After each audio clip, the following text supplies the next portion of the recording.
어쨌든 BMW의 약자는 블랙맨. 이거 또 진짜 이러다가 Z 못 끝나 이거. BS 이거 끝난다 이거. 아까 생각이 안 나죠 블랙.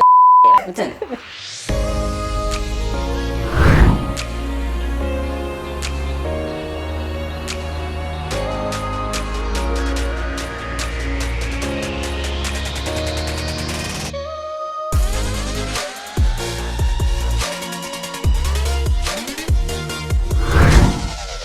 지금까지 그래서 벤츠 히스토리, 뭐 숨겨진 이야기를 들어봤는데, 그럼 BMW도 사실 저 궁금해요. BMW는 부침이 좀 많았던 회사예요.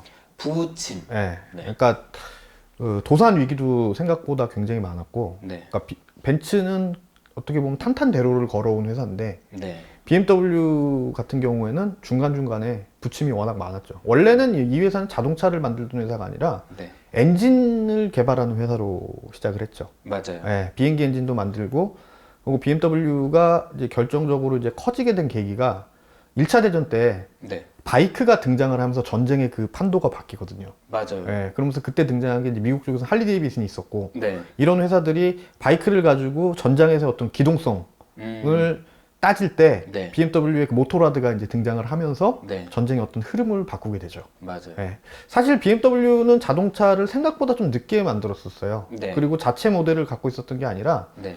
초반에는 이제 첫 모델, BMW에서 양산한 첫 차는 그 오스틴의 세븐 네. 모델, 그거를 갖다가 라이센스를 해서 네. 딕시라는 모델로 이제 내놨었고, 16년이고 원래는 BMW라는 이름 전에 독일어로 된 요상한 이름이 있었어요. 무슨 엔진 제작소 같은 거. 바이에르시 모터렌 베아케. 아, 그건 나중 이름이고, 네. 그 전 이름이 또 있었어요. 그 전 이름이 있다가 네. BMW로 이제 바뀌면서 된 게 네. 이제 1916년이고, 네. 어쨌든 BMW의 약자는 뭐 일반적으로 부르면 BMW는 영어예요. 근데 블랙메뉴 C 아니에요? 이거 또 진짜 이러다가 Z 못 끝나 이거. BS 이거 끝난다니까. 아까 생각이 안 나죠. 블랙맨 쇼케. 아무튼 독일어로 사실 읽어야 되는 게 맞아요. BMW예요. 그리고 BMW 하면 BMB가 되는 건데 독일어는 BMW고 바이에르시 모터렌 베아케가 돼요. 역시 원어민이 달라. 바바리안 엔진 제작 공장 네. 이렇게 얘기를 합니다. 그래서 초반에는 이제 그 항공기 엔진이랑 네. 이제 바이크 산업으로 이제 먹고 살다가 네. 그 결국에는 이제 전쟁이 끝나고 나서 네. 그 회사가 거의 문을 닫을 위기를 아. 여러 번 봉착하죠. 그러면서 네. 만들었던 게 프라이팬도 만들고, 맞아요. 그다음에 뭐 접시도 만들고, 냄비도 만들고, 그러다가 이제 다시 그 전비 확장이 끝나고 난 이후에 네. 자동차를 만들면서 네. 자동차 시장에 이제 진입을 하게 되죠. 음. 이때가 이제 1940년대 이후의 얘기인데, 40년대. 네, 1950년대에 이제 BMW에서 이제 키드니 그릴이 이제 등장을 하게 되죠. 네. 50년대 등장을 하는데 이제 요때 그 BMW 하면 이제 유명한 그 과문 있잖아요. 퀀츠 과문이라고. 네. 지금 50% 이상을 아마 갖고 있는 걸로 알고 있거든요. 네, 맞아요. 그러니까 투자는 하되 네. 굴림은 하지 않는다라는 그 모토를 가진 그 가문에서 투자를 해주고 1950년대에 BMW라는 회사가 이제 정상화될 수 있게 도와주게 되죠. 네. 그 가문은 지금도 이제 BMW 대주주로 있고, 어. 뭐 여러 가지 사업을 하는 또 가문이에요. 네. 그러다가 이제 1950년대에 BMW가 또 큰 도산 위기가 또 한 번 오죠. 네. 507이라는 차를 개발을 했다가 그게 이제 벤츠의 SL이랑 경쟁을 하려고 미국 시장에서 그 막스 호프만이라는 그 미국에서 판매하던 그 딜러의 요청으로 차를 제작을 했는데 네. 이게 이제 생산 단가가 너무 높아진 거예요. 맞아요. 그러니까 SL에 비해서 BMW 듣보잡 메이커에서 미국 시장에 진출을 했는데 차도 더 비싸. 맞아요. 엄청 화려하게 런칭 행사도 했거든요. 근데 주목은 많이 받았는데 BMW라는 차 자체의 그 이미지가 그때는 지금처럼 높지가 않아가지고 네. 결국은 그 507 때문에 도산 위기까지 한번 갔었죠. 그래서 평가가 정확히 이랬어요. 이런 잡차가 왜 이렇게 비싸게 팔어? 벤츠도 아닌 게. 그렇죠. 이게 핵심 맞아요. 멘트였어요. 근데 벤츠도 아닌 게. 더 비쌌어요. 그리고 SL보다. 맞아. 근데 그 SL보다 가격을 원래는 비싸게 책정을 한 게 아니라 SL보다는 더 적게 책정을 했는데 네. 이게 이제 요구사항이 계속 늘어난 거예요. 미국 쪽에서. 뭐 엔진을 8기통으로 올려야 된다, 뭘 해야 된다, 막 이렇게 하다 보니까 생산 단가가 계속 올라간 거예요. 근데 이 507이라는 차가 얼마나 또 BMW 역사에서 중요한 차냐면은 네. 엘비스 프레슬리가 네. 독일에서 근무를 할 때 네. 군인 시절에 네. 이 507을 가지고 갔어요. 아, 얼마나 매력적인 네. 차를 직접 차 가져갔죠. 정말 예뻐요. 정말 예쁘고 정말 멋있어요. 저도 이제 제가 꼽는 BMW 중에 이제 최고의 모델로 꼽는 차가 바로 507이고 그때 당시에는 사실 그랬는데 이제 후세에 와서 이제 인정을 받게 되는 거죠. 아름다운 디자인부터 시작해서 뭐 이런 네. 것들이 있고 네. 그리고 이제 70년대에 이제 지금 BMW의 인기를 견인하게 되는 3 시리즈의 그 전신들이 이제 나오기 시작을 하죠. 맞아요. 예. 그리고 M도 그때쯤 등장을 해요. 그렇죠. 예. M도 이제 5 시리즈 기반으로 만든 M이라든가 네. 이런 것들 스페셜 엔진을 올린 차들이 이제 등장을 하면서 네. 벤츠와하고는 이때부터 이제 완전히 길이 달라지게 돼요. 예. 벤츠는 그냥 고급스럽고 네. 어떤 그 상징성을 가진 성공한 남자의 상징 뭐 이런 쪽이었다고 하면은 네. BMW는 좀 더 대중적이면서 젊은 사람들이 즐길 수 있는 좀 더 빠릿빠릿하고 네. 그러니까 벤츠는 쇼퍼 드리븐을 추구하지만 네. BMW는 오너 드라이브를 추구하는 쪽으로 이제 가닥을 잡고 이제 시장에서 조금씩 이제 자리를 잡기 시작을 하죠. 어쨌든 히스토리 설명해야 되니까 네. 이제 로고가 궁금하시잖아요. 엠블럼. 네, 엠블럼이라고 네. 하죠. 엠블럼에 벤츠 엠블럼이 있고 BMW 엠블럼이 있어요. 네. 제가 또 도슨트 하잖아. 네. 짧게 아주 짧게 설명드려요. 벤츠 같은 경우에는 다임러가 이 엠블럼을 만들었어요. 네. 원래는 별이었어요. 네, 별이었죠. 근데 어쨌든 다임러가 원래 엔진 공장이었기 때문에 하늘에는 뭐가 날죠? 비행기, 바다에는? 배, 그럼 땅에는? 자동차. 그래서 이 하늘, 땅, 바다에서 엔진의 최고봉으로 하겠다 해서 이제 삼각별이요. 그 얘기도 있고요. 또 네. 다른 얘기도 또 하나 있어요. 또 이건 또 숨겨진 얘기예요. 이거는 사실 정설로 인정을 받는 얘기라고는 할 수 없는데 네, 지금 이제 벤츠에서 얘기하는 건 지금 말씀하신 그 부분이거든요. 네. 근데 이것도 이제 후대에 만들어졌다는 얘기들이 있어요.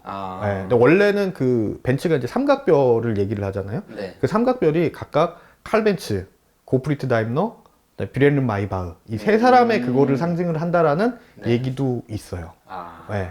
그래서 어느 체계를 보면은 지금 말씀하신 6회공을 뭐 장악을 한다, 최고의 기술로 장악을 했다라는 얘기도 있고 어떤 책에 보면은 인물에 관한 것들로 네. 이 스토리를 만들어가는 그런 얘기들도 있죠. 예. 근데 확실히 벤츠가 이 스토리텔링은 엄청 잘해요. 엄청 잘하죠. 그리고 벤츠가 또 재밌는 게 뭐냐면요. 네, 포르쉐가 다임러에 있었잖아요. 맞아요. 예, 포르쉐가 다임러에 있으면서 네, 그때 만든 차가 SSK, 맞아요. 히틀러의 애차. 벤츠 박물관에 있습니다. 예, SSK. 그 슈퍼차저 들어가 있는 맞아. 경주차. 예.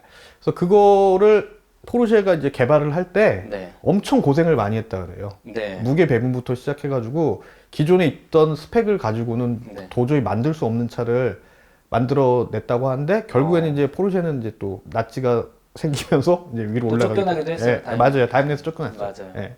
그리고 BMW는 뭐 제일 많이 알려져 있잖아요. 그 바이에른주인가요? 그 맞아요. 바이에른의 그 하늘이랑 맞아요. 프로펠러를 이제 형상화한 BMW 본사 건물도 그 이렇게 실린더처럼 맞아요. 생겼잖아요. 4개인 실린더. 예. 그래서 BMW 로고를 또 짧게 설명을 드리면 BMW 같은 경우에는 있는 위치가 바이에른슈에거, 바바리안. 예, 바바리안. 근데 거기에 뒷동네 뒷산이 알프스예요.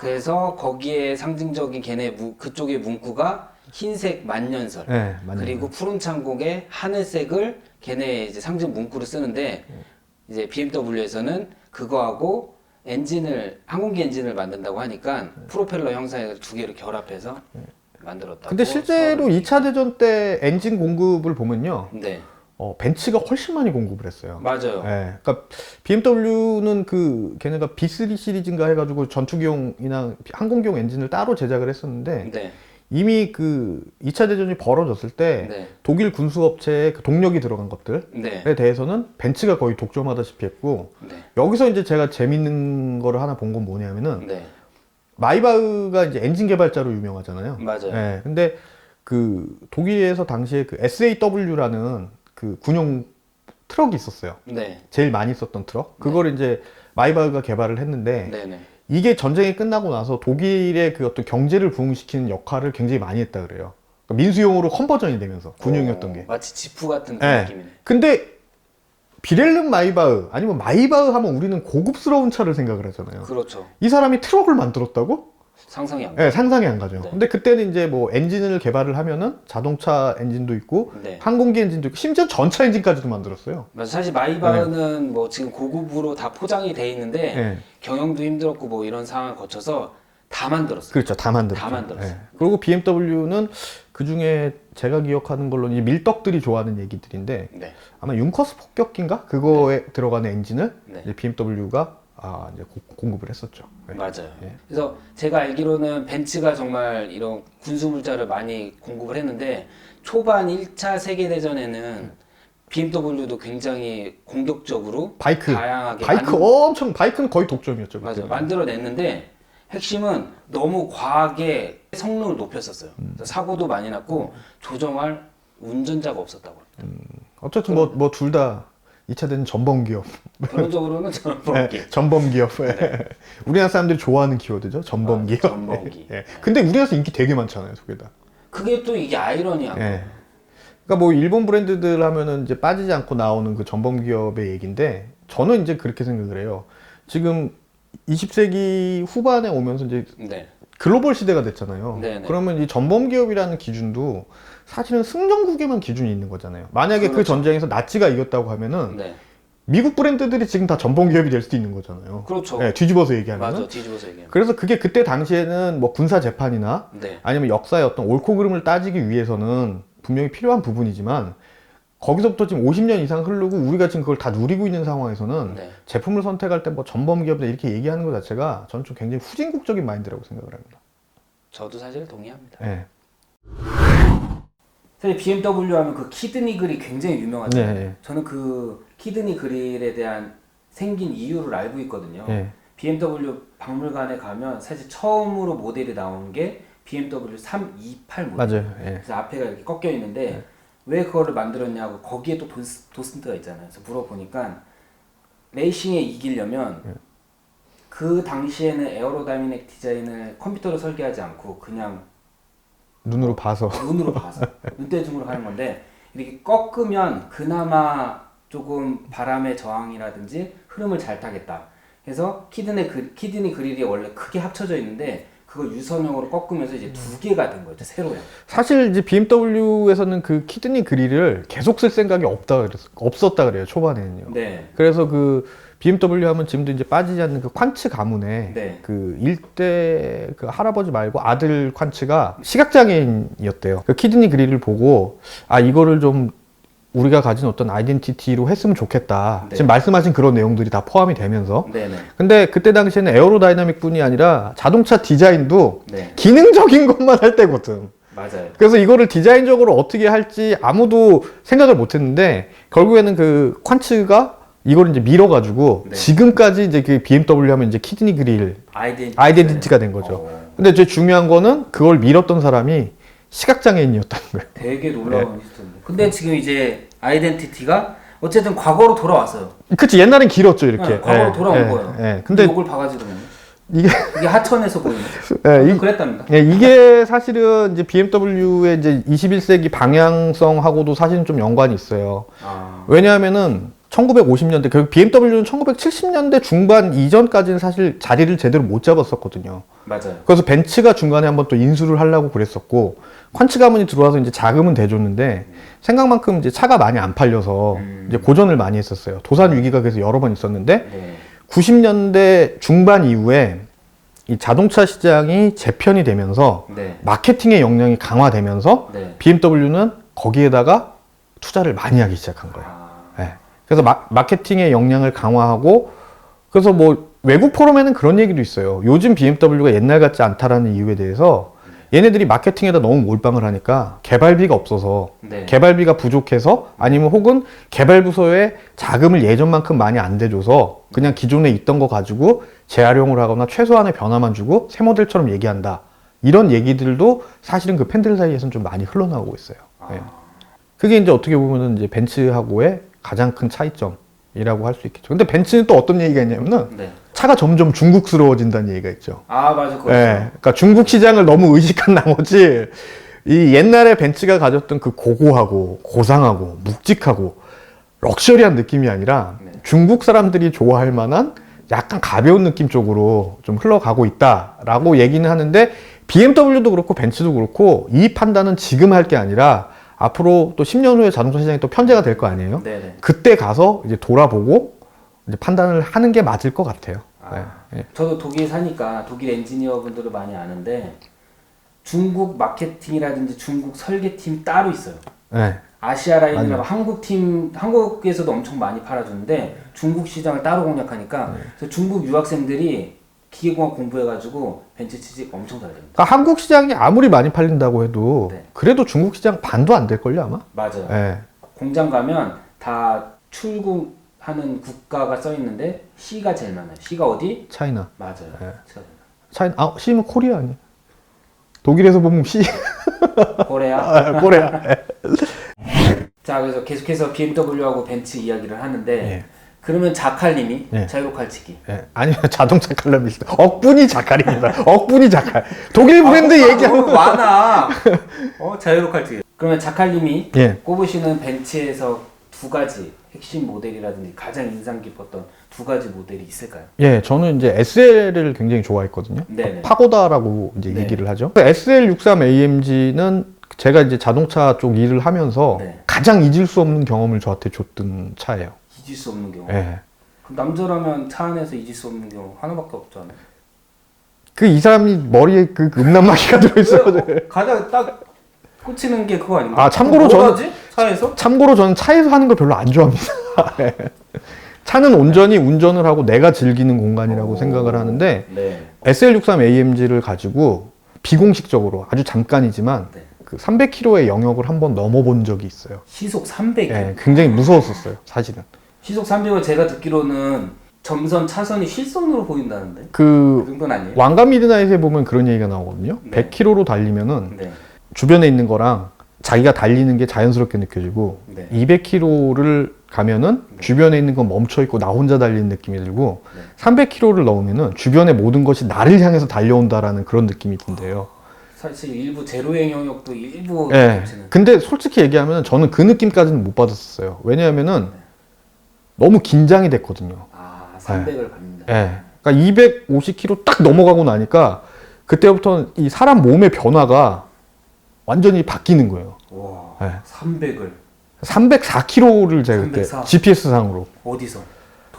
사람이 독일이 한국에서 했어요. 한국에서? 네, 한국에서 직선이 한 다행히 8, 몇십 년 지나서 다행이다. 8km 정도 있는 데서 네, 내가 그렇게 구치소로 면회 갈 뻔했는데. 그러니까요. 예. 구치소를 면회 가고 저는 이제 이쪽 일 안 할 뻔해 못 할 뻔했어요. 진짜 말 그대로 자유로 칼치게 된 거지. 그랬던 기억이 있어서 저는 SL63AM 그때 근데 그 기억이 차가 이게 고속으로 올라가더라도 RPM 영역도 상당히 낮은 편이었는데 네. 굉장히 안정적이었었어요. 그러니까 이 차는 내가 안심하고 달려도 되겠다라는 네. 그런 느낌이 드는 차가 이제 SL이었고, 네. 그게 한 가지 이제 예. 모델이었고. 그리고 또 하나는 C36AMG. C36AM. 예. 요거는 제가 와이프한테 사주고 싶은 차였었어요. 와이프. 예. 그러니까 C 같은 경우에는 차체가 좀 작잖아요. 네. 작은데 거기다 이제 큰 엔진을 넣어놓고 출력이 좋다 보니까 아. 이제 뭐 지금하고는 제가 상관이 없는 얘기인데 그냥 와이프가 생기면 와이프한테 사주고 주말에 이제 내가 빌려 타는 오. 예, 그런 개념으로 참 좋겠다라는 생각을 했던 차가 이제 C36AMG. 아. 예, 이거 결혼하면 되잖아요.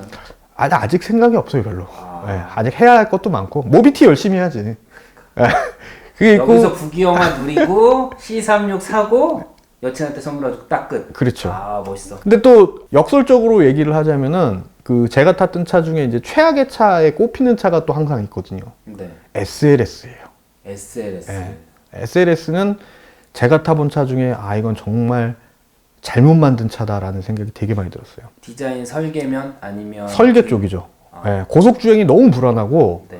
이게 속도가 올라가면 올라갈수록 이 리어의 움직임 자체가 네. 예측이 안 될 정도로 좀 막 움직이는. 네. 그러니까 SL하고 너무 비교가 되는 거예요. 근데 이거를 제가 자료를 찾아보니까 SL은 당시에 이제 나중에 나온 차지만 이거는 이제 다임러 그룹하고 크라이슬러가 이제 결별을 한 뒤에 독자 설계로 나온 차였고 네. SLS 같은 경우에는 이미 크라이슬러랑 같이 있을 때 설계가 한 80% 정도 완성이 되고 맞아요. 결별을 하면서 네. 나머지 부분을 벤츠에서 이제 다듬었다고 이제 얘기를 하더라고요. 네, 그래서 사실 SLS는 네. 저는 그 차를 굉장히 좀 불안하게 탔었고 네. 문이 또 이렇게 열리잖아요. 맞아. 네. 그거는 간지 아니야. 굉장히 창피해요. 이거 근데 닫는데 진짜 네. 힘들어. 간질 것 같다고 생각하는데 그 주차장 한번 들어갔다가 맞아. 창피해가지고 맞아. 네. 그랬고 그다음에 BMW에서 이제 제가 꼽는 차는 아까 얘기했던 507. 507. 507이 삼성화재 교통박물관 입구에 한 대 있어요. 아. 네. 그 507의 그 바디 라인이라든가 네. 아니면은 이런 것들을 딱 보면은 정말 너무 섹시하고 섹시하다. 글래머러스하고 또 굉장히 여리여리한 부분들도 있거든요. 그래서 과연 와 이게 독일 사람들이나 독일 디자인 하면은 선입견 자체가 딱딱하고 네. 효율 중심적이고 네. 이렇잖아요. 재미없고. 예. 근데 아 이게 독일 사람들이 이런 차를 만들었다고 라는 생각이 들 정도로 멋있는 차고 좀 변종 같은 거네요. 예, 물론 이제 그 차가 이제 BMW의 도산까지 몰고 갔던 그런 이유도 제공을 했지만 네. 그 차도 굉장히 멋있고 네. 그 다음에 저는 236 바디를 되게 좋아했었어요. 236. 예, 그래서 어렸을 때는 M3가 최고다라는 이런 얘기가 있었는데 네. M3는 사실 기대치가 너무 커서 그런지 모르겠는데 나중에 나온 M3들도 사실 내가 어렸을 때 생각했던 그 기대치를 별로 못 맞춰줬어요. 아. 네. 근데 그 하위 모델들 있잖아요. 네. 325나 네. 318 같은 애들. 네. 이런 애들이 훨씬 더 재밌더라고요. 맞아. 훨씬 네. 더. 저는 사실 벤츠하고 BMW 이렇게 선택하라고 하면 네. 티셔츠도 보이죠? BMW. 벤츠는 진짜 재미없고 너무 졸려. 맨날 모든 차가 제 입장에서는 그랜저였어요. 제가 32살 때까지 그랬어요. 너무 졸려. 네. 근데 나이를 좀 먹고 이 세월에 막 풍파에 시달리다 보니까 편하게 타야 돼. 어른들이 왜 벤츠 하는지를 다는 아니에요. 이거 봐, 네. 아저씨가 그러니까 벤츠 네. 얘기하는 그러니까 어른들이 벤츠 하던 거를 네. 조금씩 이래서 어른들이 벤츠를 네. 찾는구나라는 생각이 좀 많이 좀 기울어지고 있죠. 저도 사실은 20대 때까지만 해도 똑같은 생각을 했었어요. 예. 아 진짜요? 예, 왠지 모르게 BMW가 좀 더 젊은 느낌이고 그렇죠. 스포티한 느낌이 있는데 나이를 먹고 그다음에 중간에 이제 남자들 같은 경우는 30대 기점으로 이제 여러 가지 사건들이 생기잖아요, 인생에서. 네. 그런 사건들을 겪다 보니까 벤츠가 짱이다. 벤츠가 훨씬 더 나하고는 잘 맞는구나. 아. 예. 근데 아마 저뿐이 아니라 그런 다른 분들도 그렇게 생각하시는 분들이 꽤 많을 거예요. 그리고 실제로 어떤 얘기가 있냐면은 BMW를 좋아하다가 젊었을 때 벤츠가 편하고 더 괜찮다라고 이제 생각하는 사람들이 생각보다 많고 네.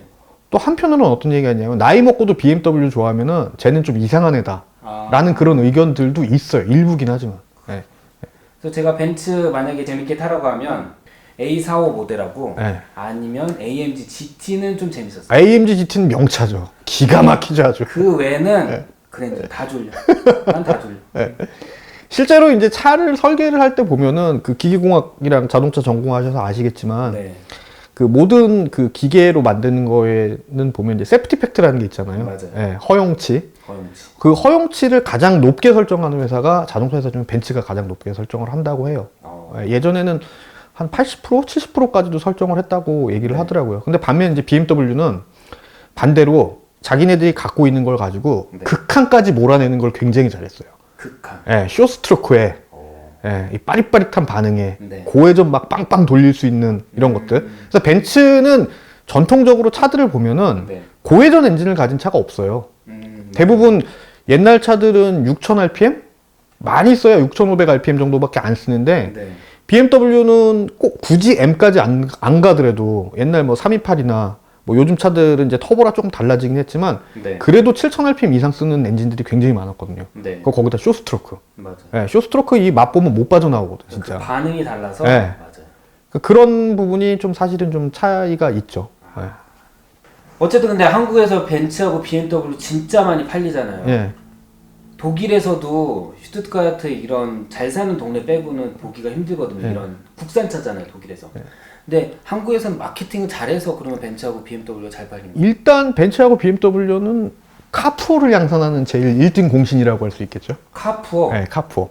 집은 이제 보증금 500에 월세 30만 원, 40만 원짜리 사는데 라면 먹고. 네, 라면 먹고 그리고 한 달 벌은 거 다 리스비도 때려받고 그런 이미지가 좀 있어요. 네. 이건 좀 이미지가 좀 있는데 네. 마케팅에 대해서도 사실은 좀 썰이 많죠. 그러니까 네. 벤츠 같은 경우에는 전통적으로 자기네들 어떤 그 판매량이나 네. 이런 부분에 대해서는 사실 좀 잘 안 건드렸거든요. 네. 근데 BMW 같은 경우에는 숫자로 관련된 것들은 굉장히 활용을 잘해요. 아, 쉽게 얘기하면 프로모션도 있을 수 있고, 네. 그 다음에 뭐 여러 가지 금융상품이라든가, 그거 뭐 몇 대가 팔렸습니다. 맞아요. 우리 차는 출력이 몇입니다. 네. 이런 숫자적인 것들을 굉장히 많이 앞에다 내세우거든요. 1,700만 원 할인합니다. 예. 5천만 원 할인합니다도 제가 예전에 본 적이 있어요. 근데 그게 BMW 코리아의 본사 프로모션 정책이었고, 그게 딜러사로 내려오면 더 떨어지는 거죠. 예. 그래서 뭐 물론 벤츠도 지금은 프로모션을 많이 해요. 네. 예전에는 프로모션이 거의 없다가 최근에 이제 경쟁을 해야 되니까 어쩔 수 없이 이제 프로모션을 하는데, 이 두 회사의 마케팅을 보면은 BMW는 사실 돈 되는 건 다 해요. 아, 네. 사실 저 돈을 좋아해서 네. 이렇게 옷 입고 다니잖아요. 예, 그러니까 가리지 않는 그런 마케팅 네. 이런 것들을 하고, 그 다음에 그 기술을 사서 자기네들 걸로 만드는 능력이 굉장히 뛰어나요. 미니나 옛날 랜드로버도 BMW가 갖고 있었잖아요. 맞아요. 그거 가지고 X5 만들고, 네. 미니는 사실 지금 BMW 미니랑 옛날 영국에 있던 그 어스틴 미니가 전혀 사등에 상관이 없는 차인데도 맞아. 계속 영국 거 갖다 끌어서 땡겨 쓰잖아. 맞아. 예. 아니 독일 차에 무슨 유니온 잭이야. 맞아요. 웃기잖아요, 되게. 그리고 미니 빠시는 분들이 있는데 네. BMW 미니하고 네. 제 영국 라인의 미니 전혀 다른 거예요. 전혀 다른 차죠. 이거 예. 같다고 설명하는 기자들도 진짜 저는 보면서 그러니까 실제로 브랜드 네임 빼고는 연결고리가 전혀 없는 차예요. 맞아요. 예. 근데 이거 같은 경우는 미니 같은 경우에는 외국에 나가 보면은 그 클래식 미니라 그래서 옛날 미니를 타시는 분들이랑 네. BMW 미니를 타는 층 자체도 완전히 달라요. 완전 달라요. 그리고 옛날 미니를 갖다가 BMW 서비스 센터에서는 케어를 안 해줘요. 맞아요. 예. 다른 영역이에요. 예. 그래서 그런 부분들을 보면은 저는 BMW의 역할을 보면은 네. 굉장히 그 대중들을 잘 선도를 하고 네. 대중들이 뭘 좋아하는지를 굉장히 잘 알고 있는 회사예요. 예. 그래서 프로모션이나 마케팅 관점을 보면은 아까 제가 초반에 얘기했던 것처럼 BMW는 어떻게 보면 한국에서 성역화가 됐다고 얘기를 하잖아요. 네. 거기에 대해서 이제 반발하는 것 자체를 싫어하는 거죠. 아, 예. 그리고 내가 돈이 있으니까 그냥 정통성 필요하면 그냥 사와. 예. 이런 마인드가 좀 강한 것 저도 같아요. 도 좋아하긴 하지만 중국 느낌이 드네요. 안 되면 사오는 기술을 사오는 뭐 비유를 해야 돼요. 그래서 이제 사실 BMW가 뒤통수를 맞은 케이스도 찾아보면 꽤 많이 있죠. 근데 벤츠 같은 경우에는 그 기술에 대한 자부심, 네. 그리고 차라는 물건을 접근하는 철학 자체가 네. 사실은 상품보다는 네. 어떤 기계공학의 어떤 한 획을 긋겠다, 아니면 남들이 안 하는 걸 하겠다라는 그런 이미지가 굉장히 강하고, 네. 그걸로 이제 마케팅을 활용을 많이 하는 편이죠. 음. 네. 그리고 독일 브랜드 중에 헤리티지 마케팅을 했을 때 가장 먹히는 데가 벤츠예요. 네. 최초라는 타이틀을 갖고 있거든요. 어찌 됐든 간에. 네. 네. 그래서 그런 거 보면은 두 회사가 지금 한국 시장에서는 굉장히 경쟁을 많이 하고 있지만 네. 그 어떤 공통점을 찾기도 사실 좀 힘들고, 네. 가는 방향 자체가 저는 조금 다르다고 생각을 해요. 물론 이제 소비자들이 어떤 거를 좋아하느냐는 우리가 이제 판단할 문제는 아니죠. 그렇죠. 우리 네. 영역은 아니죠. 네. 그래도 다른 거다. 예. 그러니까 단순히 많이 팔리는 게 좋은 걸 수도 있고, 네. 그 다음에 정통성을 내세우는 게 좋을 걸 수도 있어요. 네. 그건 이제 소비자의 취향인데, 근데 사실 BMW의 마케팅 방식이 저는 별로 좋아하는 방식은 아니에요, 개인적으로는. 예. 네. 벤츠 빠순이니까. 아니 그래도 BMW가 가지고 있는 성향하고 벤츠가 가지고 있는 성향이 명확하게 다른데 예. 그러면 타는 사람의 성향이 달라서 예. 추천할 수 있는 거잖아요. 그렇죠. 뭐 벤츠 빠고 BMW 빠지만 그래도 어떤 영향? 저는 모든 차를 다 좋아합니다. 정말. 네. 근데, 그래서 어떤 성향 기준으로 나누면 좀 추천하고 싶으실 뭐 차가 있을까요? 저는 솔직히 얘기하면 이제 벤츠를 타시는 분들은 네. 그냥 이제 고급스럽고 네. 어떤 그 문화적인 부분을 좀 좋아하시는 분들이나 네. 좀 점잖은 분들이 음. 달리고 싶을 때 타는 차, 내지는 아니면 평소에 편하게 타는 차는 사실 벤츠를 좀 권해드리고 싶고, 네. BMW는 요즘에 이제 그 자리를 베렌이 차지하긴 했지만 네. 젊을 때 한번 이렇게 확 느껴볼 수 있는 아. 폭발적인 그 운동성, 네. 이런 건 사실 벤츠는 없거든요. 달리는 즐거움. 달리는 즐거움. 네. 뭐 BMW도 얼마 전까지는 그 슬로건이 Share Driving Pleasure. 맞아요. 그런 걸 보면은 그 좀 더 활동적인 사람들한테는 BMW를 권해주고, 네. 좀 점잖고 좀 그냥 내가 쏘고 싶을 때 쏘고, 네. 그냥 안전빵으로 가는 거를 좋아하는 사람들한테는 벤츠를 권해주고 싶습니다. 예. 알겠습니다.